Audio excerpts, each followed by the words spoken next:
సృష్టికి ముందు నుండి ఉన్నవాడు, ఈ సృష్టిని కలగజేసిన వాడు. అయితే ఈ లోకానికి ఆయన వచ్చాడు. ఆమేన్. చూడండి, వచ్చాడన్న మాట ఎప్పుడు అంటారంటే, ఎక్కడో ఉన్న ఆయన్ని ఇక్కడికి వస్తే వచ్చాడు అంటారు.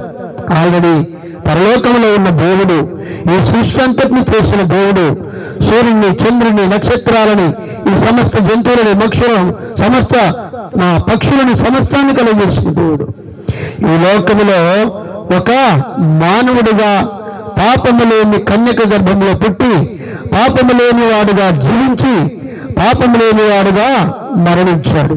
ఎందుకు వచ్చాడంటే సర్వ మానవాళిని రక్షించడానికి. ఈ లోకంలో గొప్పవారు ఉన్నారు, అనేక మహాత్ములు ఉన్నారు, కానీ రక్షకుడు లేడు. ఆ రక్షకుడుగానే వచ్చాడు ప్రభువైన యేసుక్రీస్తు. అందుకే యేసు ప్రభుని గురించి ఆయన సిద్ధపరిచిన ఆ యొక్క రక్షణ, ఆయన ఆ రక్షకుని గురించి ఒక మాట చెప్పబడతా ఉంది. ఇంత గొప్ప రక్షణను మనం నిర్లక్ష్యం చేసినడలా దేవుని శిక్షను ఎలాగో తప్పించుకుందుము. చూశారండి, యేసు ప్రభు 2021 సంవత్సరాల క్రితము ఎందుకు వచ్చాడంటే ఈ సర్వమానవారిని రక్షించడానికి. అంటే రక్షణ లేదా అంటే ఈ లోకములో అందరూ పాపము చేసి దేవుడు అనుగ్రహించే మహిమను పొందలేకపోతున్నారు. ఆ పాపం వల్ల సర్వమానవాళి శిక్షకు గురి కావలసి వచ్చింది. ఆ మామూలు శిక్ష కాదది, కేవలము మరణించిన తర్వాత మనిషికి ఒక పాతాళము, నిత్య నరకమనే శిక్ష ఉంది. ఆ శిక్ష నుండి తప్పించి మానవుని రక్షించి మోక్షాన్ని చేర్చడానికి దేవుడు గొప్ప ప్రణాళికతో ఈ లోకానికి మానవుడిగా వచ్చి గొప్ప రక్షణను సిద్ధపరిచాడు. పాపి అయిన మానవుల కొరకు ఎవ్వరు కూడా చనిపోరు, కానీ దేవుడు మానవుల కొరకు చనిపోయాడు, మరణించాడు, రక్తము కార్చాడు, సమాధి చేయబడి 3వ దినమున తిరిగి లేచాడు.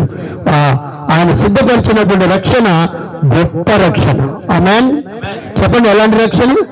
గొప్ప రక్షణ. ఇంత గొప్ప రక్షణను ఎవరైనా నిర్లక్ష్యం చేస్తే వారు శిక్షకు గురికాల్సింది. ఆ శిక్ష ఎన్నేళ్ళంటే కోట్ల సంవత్సరాలు, నిత్య నరకము, అగ్ని ఆరదు, పురుగు చావదు. ఈనాడు కృపాద్వారము తెరవబడింది. ఈనాడు బోధకులు ఈనాడు ఈ రకంగా మీ వీధులను సువార్త ప్రకటిస్తున్నారు. ఎంతో శ్రమపడి చలైనా, వానైనా, ఎండైనా ఇది యేసుప్రభు నమ్ముకుంటే ఆయన ద్వారా మీకు పాప క్షమాపణ ఉంది. మీ పాపాల కొరకు రక్తం కార్చిన వాడు యేసుప్రభు ఒక్కడే. కాబట్టి ఇంత గొప్ప రక్షణ నిర్లక్ష్యం చేయొద్దని యేసుప్రభు నమ్మి మీరు ఆ రక్షణ పొంది నిత్య జీవానికి వారసులు కావాలని ఈ క్రిస్మస్ శుభదినమున ఈ వార్తను మీకు తెలియజేస్తారు.